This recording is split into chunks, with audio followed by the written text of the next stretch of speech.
Hey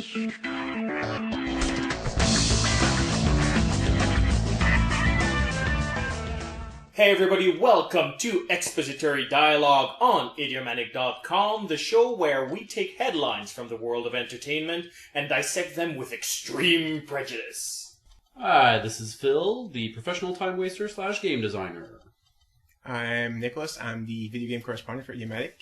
And I'm Dimitri, editor-in-chief of Idiomatic.com and movie critic. As usual, we're going to start with some movie news and then switch over to some gaming stuff. Where, Phil, I believe you've got sort of a hardware theme going on this week. Absolutely. Alright, well, without further ado, let's get started right away with a nostalgic little tidbit. Transformers 4, Michael Bay's Transformers 4, will feature the Dinobots. Indeed. I think it was a leaked picture of a set call sheet or something like that, or, no, sorry, set call sheet, what am I talking about? It's way too early. But it was like a script note.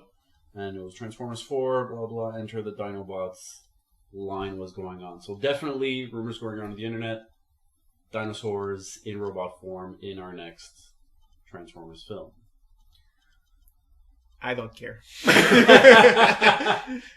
I did not see the first, the second, or the third, so I'd be completely lost in the story if I started going to see it now, so I'm not going to do it. I admit that I called it quits after the second one. In fairness to Michael Bay, the second one was, produced during the writer's strike, so he essentially moved forward with the project without a screenplay. And it shows, this is fiction without writers. But it was my breaking point where I was like, I'm done with this franchise. That is it. Well, having seen the third one just for the special effects, I will say that the story was not much better than the second. And ultimately, I've been watching these films really for that sole purpose. I really have to shut off my brain anytime Shia LaBeouf is talking, or anything other than robots fighting is happening on screen, because it is the most brain-numbing sort of franchise and thing that can go on. Dinobots they were the second most popular robots, in the Transformers franchise. After Optimus, they might even be throwing them in just for fan service, which is probably what's going on there. I'm sure. But I doubt he has big comments to make about evolution and whatnot. Oh my God, is there going to be some weird creationist subplot going on in Transformers 4? This could get really, really interesting. But I know there are a lot of Transformers geeks will probably be very happy to hear. I know for sure. When I watch the cartoons, I love Grimlock. I love the Dinobots. I think I would be more excited if the movie series had shown more of an interest of reproducing those characters' actual personalities as opposed to just taking the toy model. Yeah, absolutely. Yeah. Or if the announcement was that Transformers 4 was going to be directed by someone other than Michael Bay, that could also be an interesting announcement. Let's move this in another direction. Maybe that could also be a good thing. He makes so much money. I don't see the studios doing that anytime soon. And for me, it's not even anything against Michael Bay. Obviously, what he's doing works. It doesn't work for me, but it works for people. But yeah, I would be interested to see just a different vision of those. Yes, exactly. Yeah. What the Transformers could have been definitely be interesting. Time for a reboot. Already, let's do it. Oh, yeah, it's 2:00. Come on. Yeah. Before reboots are out of style, we need to reboot it now, quickly. Speaking of franchise expansions and unnecessary sequels and spin-off, the X-Men franchise, which Fox owns, is going the direction of Disney's Marvel franchise, which is to say that they're extending the universe to include spin-off franchises such as X-Force, which is set to come out after Days of Future Past. Interesting. For refresher, X-Force was which group? Okay, there's several versions of X-Force. I'm a big X-Men geek, so here we go. I was asking the right guy. Yeah.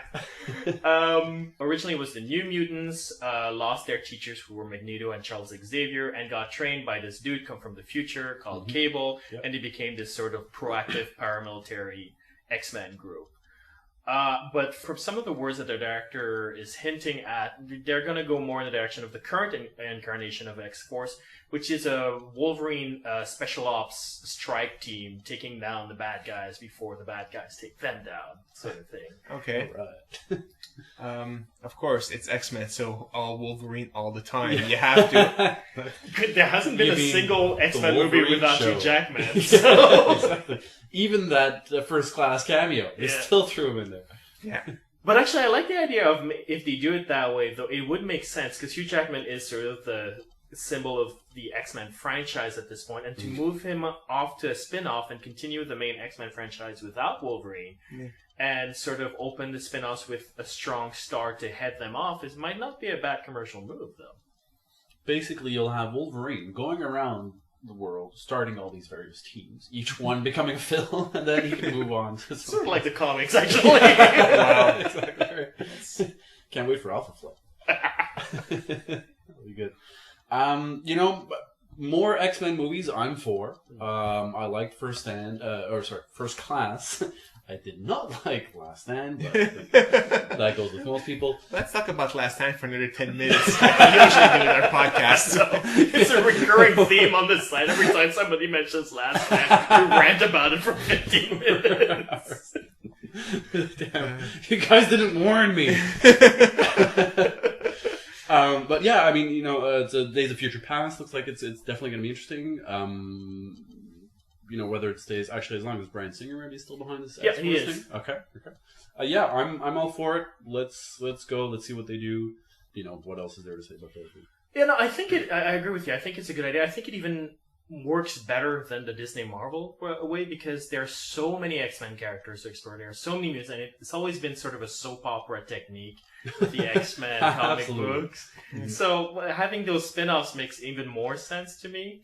And also I like the idea that they are remaining separate from the Disney franchise. Mm-hmm. Like a lot of people are going like, oh, when is Disney getting back the X-Men? It's like, the answer is never, because Fox will never let that go, ever. Yeah. And you know what? In a way, it's almost better because I never felt the X-Men really fit with Thor and Iron Man and whatnot because they live in a universe where everybody has superpowers. So if you shove them with Thor and Iron Man, it's like suddenly Iron Man and Thor are not so special anymore. So. Yeah, and why are they discriminating against mutants and not other people with superpowers? It's getting kind of weird if you look at it the other way as well, I guess. Yeah, you always have to look the other way in the Marvel comic books where they have those big crossovers that encompasses the entire franchise where like those little questions you just don't ask them. Mutants are bad, but Spider-Man perfectly cool. We love him. Like, what? Or it's like there's really this whole issue apparently in the Marvel universe whether you got your superpowers genetically or not. If it's genetic, man, you're out. We're sending you to the camps. What was it? The radiation accident? That's fine. It's fine. I was like, Spider-Man. I love you. It's like Spider-Man's like, oh, I have great power now, and I must have great responsibility. Really? Do you have that much great power? Because your neighbors can melt like walls with his eyes. So I'm just saying, chill, dude. He doesn't look that responsible. So just saying. My main fear is that people are gonna get bored. Yeah. It's like I get bored a lot faster than most people. That's why people ask me, why did you go see The Hobbit? I was like, 'cause I'm kind of bored of that franchise. I've seen all I really want to see about that universe.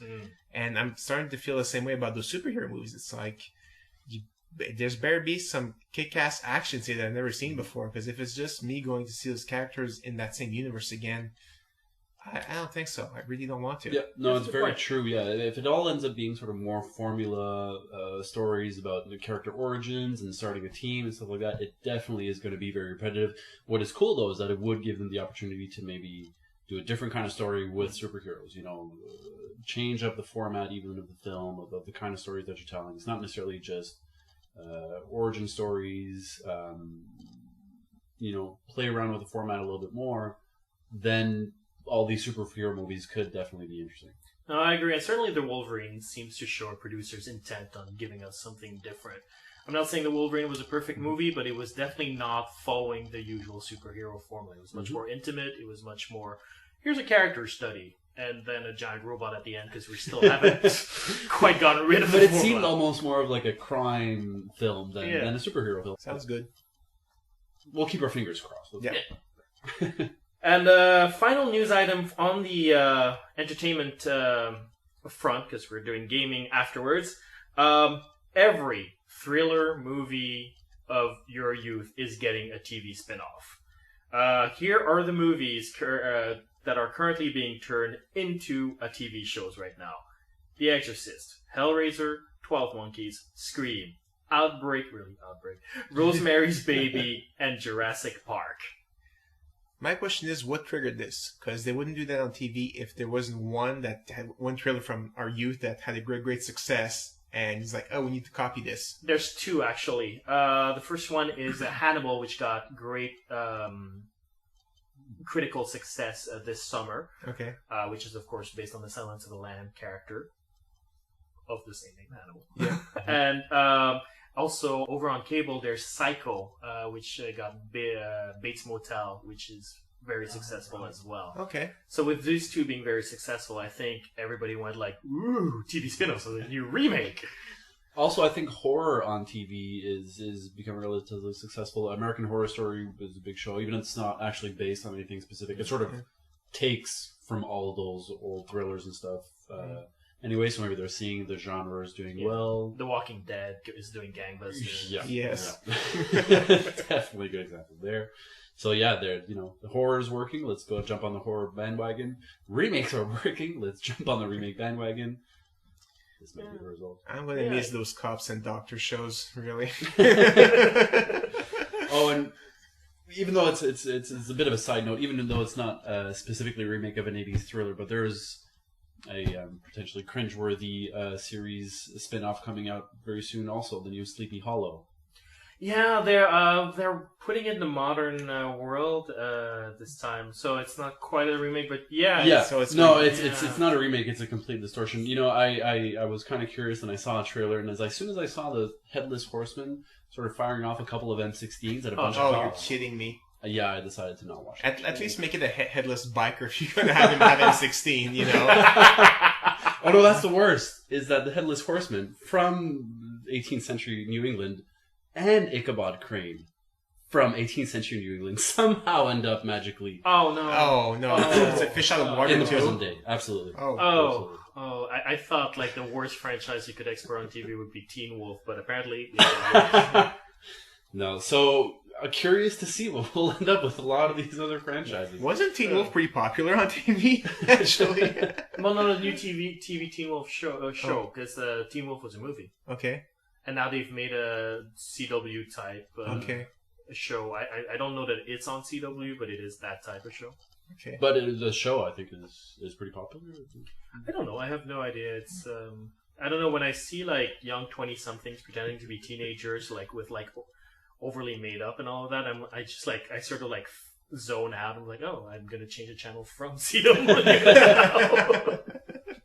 Good reflex. And watch actual teenagers that are acting like teenagers on Nickelodeon. Instead of 30-year-olds. Alright, let's move on to gaming news. Very, very good. So indeed, the gaming world, thriving and growing as it is, does have its share of news. Relatively entertaining on its front as well. Big news in the gaming world. Not exactly news, though, as we've said. We're recapping. But probably the biggest thing that's coming this year is the release of two brand new consoles, the Xbox One and PlayStation 4, also lovingly called the PS4 and Xbone.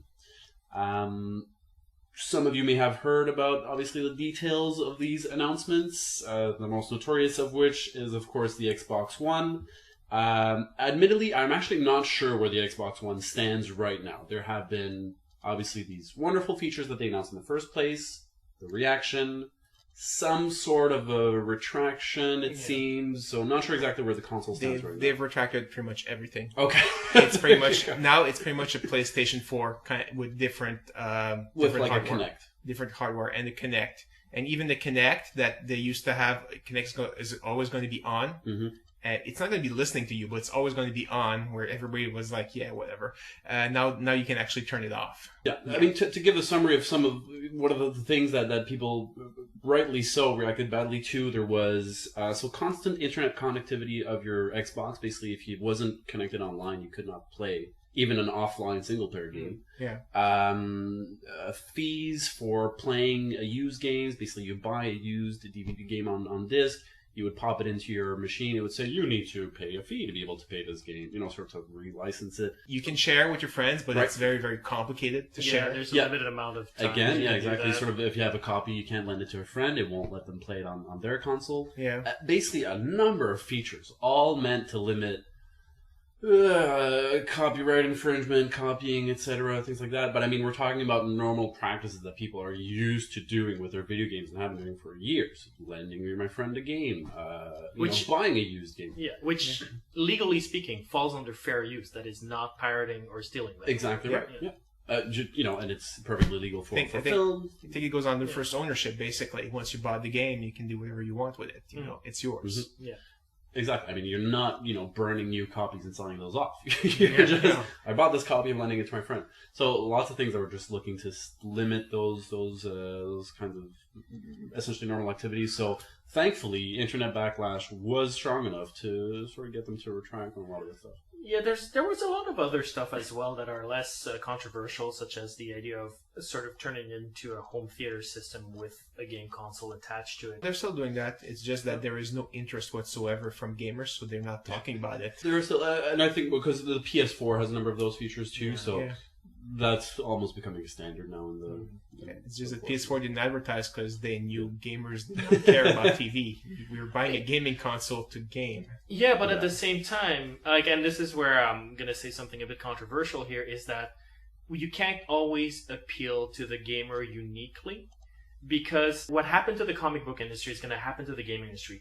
At some point, you're not generating new gamers or new audience, and your audience established keeps getting older and older and older, and they sort of just kind of drift off one by one until it gets too small for you to sustain an industry.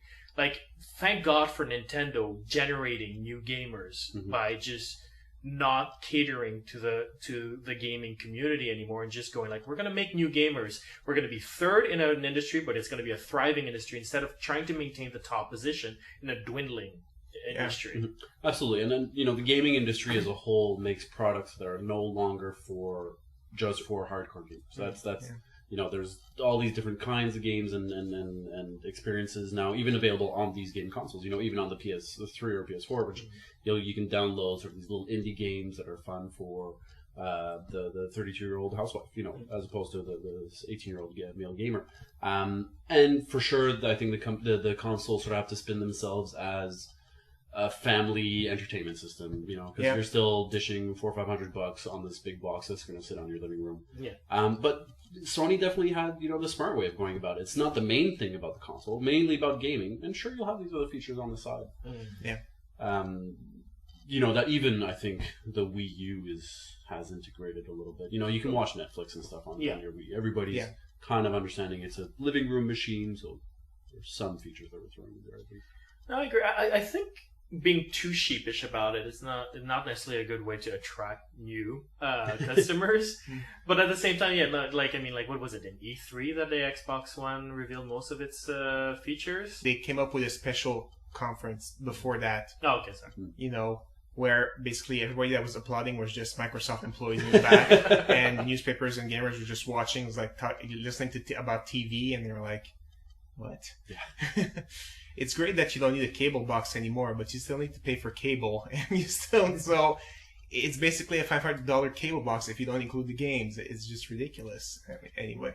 We've mentioned when we were talking about movies, the idea of the special features, always interviewing the people with the original vision and never interviewing the people who cut up the thing. In this case, I would really want to know what it is that the Microsoft people were thinking when they were doing all these anti-piracy things, because their big official line is to cut on piracy, which is not true. That it's unrelated. It seems to me more likely that they're trying to kill the used game market. Yeah. And I'd be interested to know what logic they were working on, what business model they were working on, because it seems to me that used games merchants are actually good for the industry. So I would be very curious to know as to why they wanted to kill them off. That's a very good question. I mean, the only thing I can think of is boldness. I mean, it's just we want manufacturers, console manufacturers, and developers have to a certain extent been talking about getting rid of used games for a while because for them they don't get a cut and certain things like that. But they're the only ones who support it, so they probably thought they were big enough to actually make the industry change. Obviously, but they do make a cut because I bought my first Final Fantasy. It was used because it had been out for a while, and then I bought Final Fantasy 2, 3, Exactly. 7, and 8, I bought them new. Yeah, that's exactly it. That's why they're good for the industry. Yeah, that's the thing. I mean, you absolutely, if you look at it seriously, objectively, for sure, it's a benefit to the industry, to the consumers. Getting your people to play your game that they wouldn't play otherwise, and then they're in the franchise. Absolutely. Yeah, and trading with games as well. I mean, the first time I played Legend of Zelda, somebody had lent it to me, and I did end up buying that game as well. So it's great for the industry to be able to lend games to people. Say, try this out. It's. I don't see why they were trying to kill that. It's completely ridiculous. Yeah, well, I assumed that there was a model behind it, and I really wish I could get a glimpse at what that is. I would love to see that PowerPoint. Is it not that I think the Microsoft CEO is quitting next year? That's true. Might be related to that. And the stocks have risen as soon as he announced he was quitting. So again, no, it's probably just coincidence, but whatever. No, change in the heads often lead to fluctuations. Okay, so this time it went up. Yeah, exactly. Well, very good. So, very interesting things to look forward to around Christmas time that these will come out. So, we will see. Staying on the topic of new consoles releasing, we have this is really a bit under the radar unless you're really following gaming news. Nintendo has released a new portable console, the 2DS. Isn't that just a DS?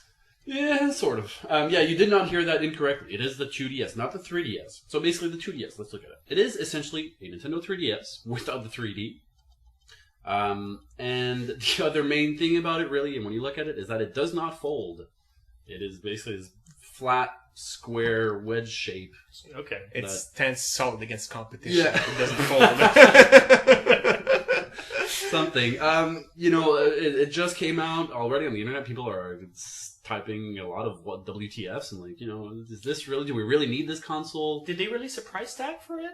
I do believe it is on the inexpensive side. I think it's maybe only a couple $100.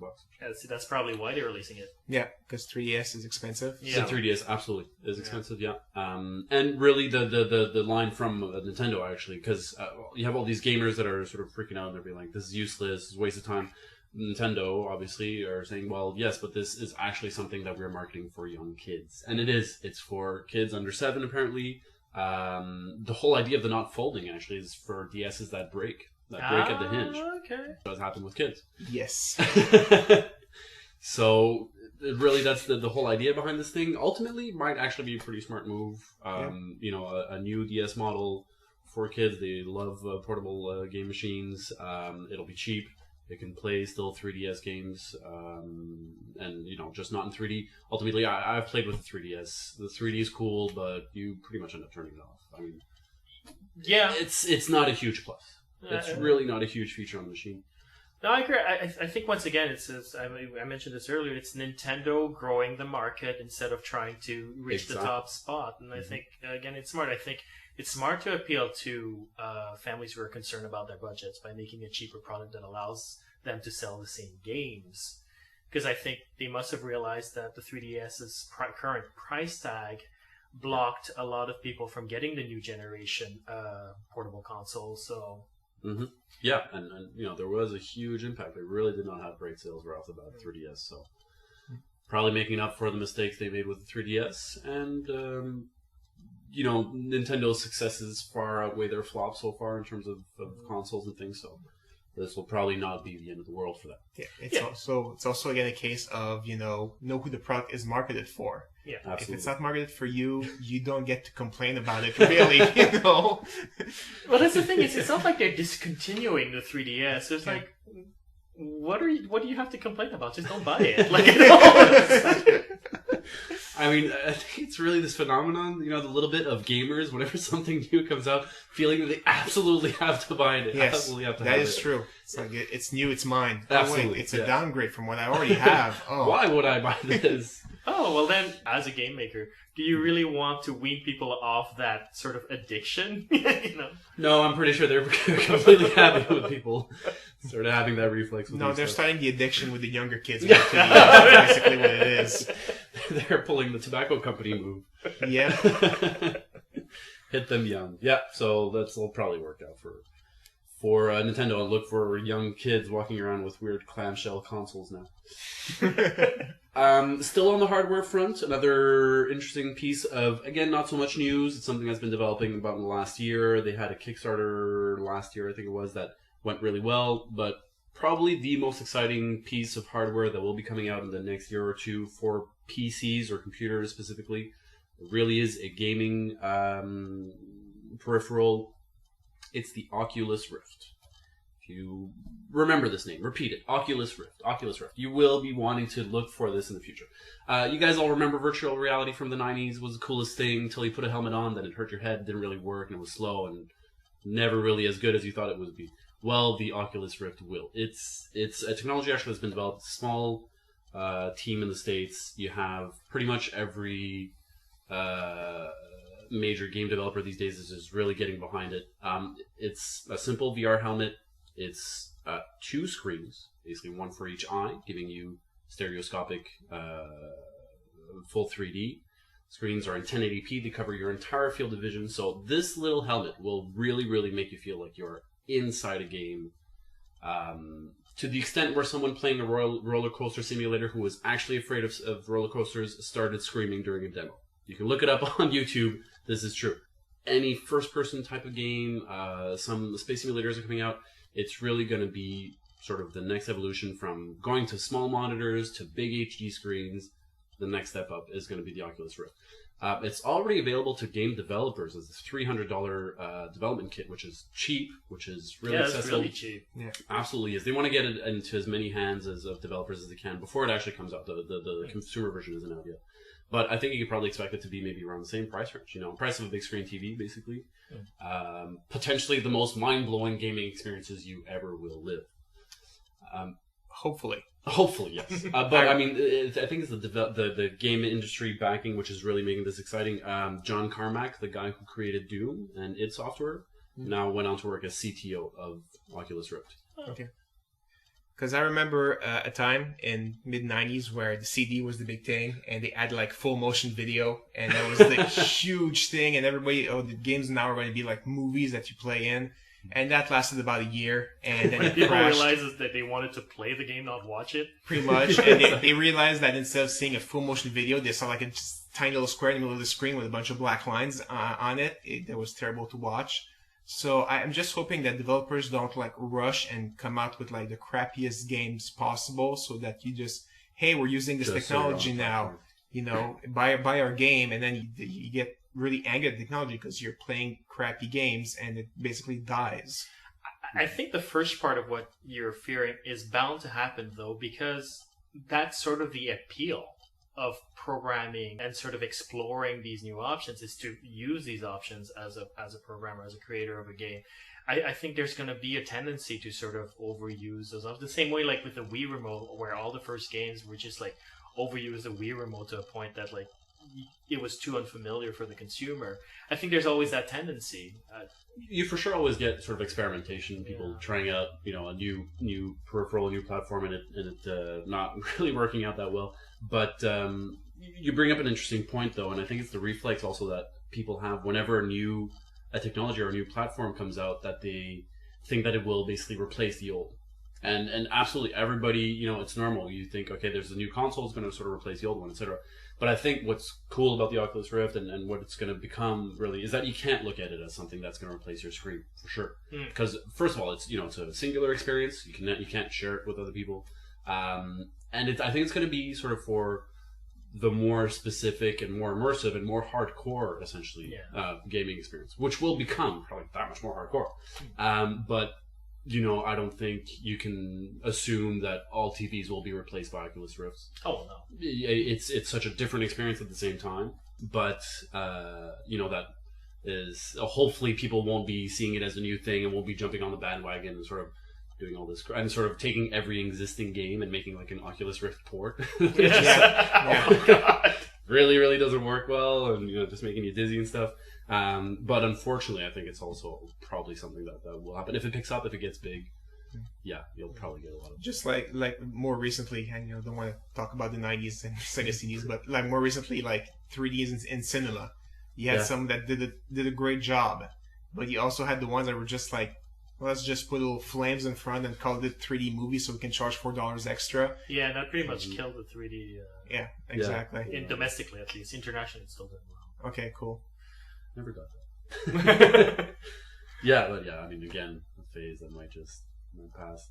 And 3D could be interesting, again, if it became a bit more of a specialty thing. If we didn't necessarily apply it to every single film. Yeah. But you would have specific, very intense 3D experiences or 3D films that you could go see. But I'm not going to go see, the Last drama. Airbender. Yeah. Well, I'm not going to see The Last Airbender at all.